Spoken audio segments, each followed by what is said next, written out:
जय हिंद दोस्तों, आप सबका फिर से स्वागत है डिफेंस टूर इंडिया के एक फ्रेश एपिसोड में। तो देर न करते हुए चलिए आज की वीडियो को शुरू करते हैं। तो दोस्तों, यहाँ हमारा सबसे पहला अपडेट इंडियन नेवी से आ रहा है, जहाँ कि ऐसा कहा जा रहा है कि इंडियन नेवी 25 अप्रैल से पर्शियन गल्फ में शुरू होने वाले वॉर गेम वरुणा 2021 में फ्रांस के साथ चार्ल्स डी गॉली एयरक्राफ्ट कैरियर के साथ पार्टिसिपेट करेगी। और इसी ट्राइलेटरल एक्सरसाइज में इस साल यूएई भी पार्टिसिपेट करेगा। और यहीं दोस्तों, फ्रांस से ही एक और खबर भी निकल के सामने आ रही है, जहां की कहा जा रहा है कि 4 और राफेल एयरक्राफ्ट इंडिया पहुंच चुके हैं और इसके साथ ही राफेल का पहला स्क्वाड्रन भी बनकर तैयार हो गया है। और दोस्तों, यहाँ हमारा नेक्स्ट अपडेट पीएम मोदी के फ्रांस विजिट को लेकर आ रहा है, जहाँ कि उन्होंने इस विजिट में इंडिया और फ्रांस के बीच 36 और Rafale deal, civil nuclear deal, conventional submarine और 111 नेवल यूटिलिटी हेलीकॉप्टर का बात होना था, पर चाइनीज़ वायरस के सेकेंड वेव के चलते यह विजिट कैंसिल करना पड़ा। और यहीं दोस्तों, एक और न्यूज़ भी ब्रिटिश पीएम बोरिस जॉनसन को लेकर आ रहा है, जहां की कहा जा रहा है कि कोविड-19 के चलते उनके इंडिया विजिट को कैंसिल करने के बाद अब ये खबर निकल के सामने आ रही है कि पीएम मोदी और बोरिस जॉनसन का एक वर्चुअल मीटिंग को कंडक्ट कराया जाएगा, जहां की दोनों देशों के लीडर्स द्वारा डिफेंस डील भी साइन किया जाएगा। और इसी में सबसे इम्पोर्टेंट डील है जेट इंजन का, जो कि इस वर्चुअल मीटिंग में साइन किया जाने का अनुमान है। और यहाँ दोस्तों, हमारा सबसे बड़ा अपडेट HSTDV के टेस्ट को लेकर आ रहा है, जहाँ की ऐसा कहा जा रहा है 1 से 2 महीनों के अंदर ही इसका थर्ड टेस्ट किया जाएगा।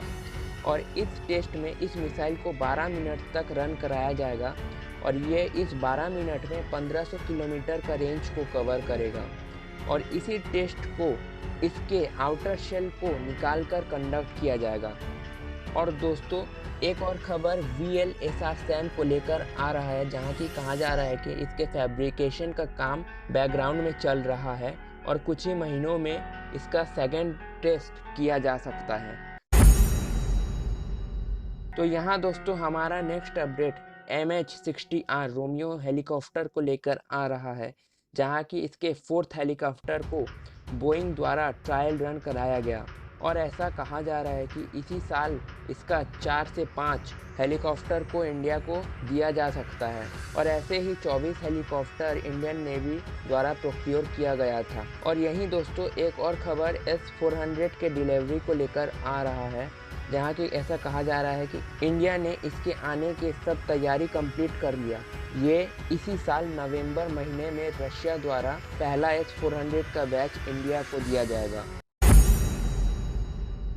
और गाइस, यहाँ हमारा नेक्स्ट अपडेट इंडोनेशियन नेवी को लेकर आ रहा है, जहाँ की उनका टाइप 209 सबमरीन, जो कि एक टॉर्पीडो एक्सरसाइज को कंडक्ट करते हुए अचानक गायब हो गई।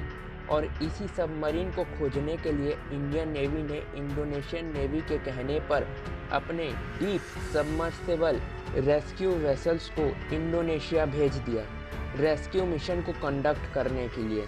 और दोस्तों, यहाँ एक और खबर पुणे से आ रही है, जहाँ की इंडियन आर्मी के बॉम्ब डिस्पोजल यूनिट द्वारा ऑपरेशन विस्फोटक मुक्त बंदरगाह के द्वारा करीब 1600 मैट्रिक टन एक्सप्लोजिव्स को कंट्रोल वे में एक्सप्लोड कराया गया, जो कि फैक्ट्रीज, माइंस और आर्मी के पुराने हो चुके ऑर्डिनेंस से आया था।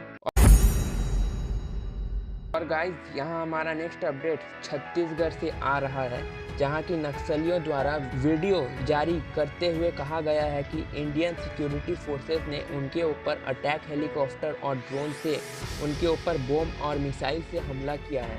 और यहीं दोस्तों, एक और अपडेट भी आर्मी के ZU-23 एयर डिफेंस गन्स को लेकर आ रही है, जहाँ की कहा जा रहा है कि आर्मी ने इस गन को L&T के द्वारा अपग्रेड कराया है।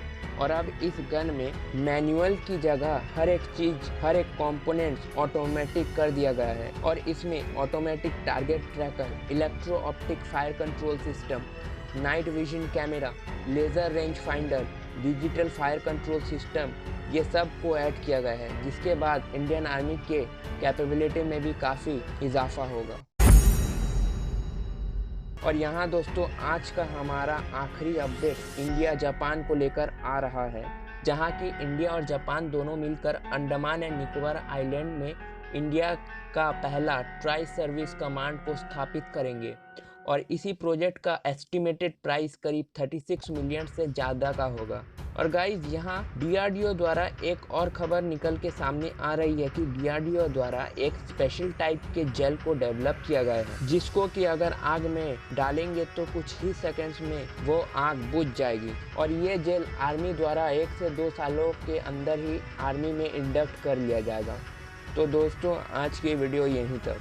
अगर आपको वीडियो पसंद आए तो प्लीज़ सब्सक्राइब जरूर कीजिएगा।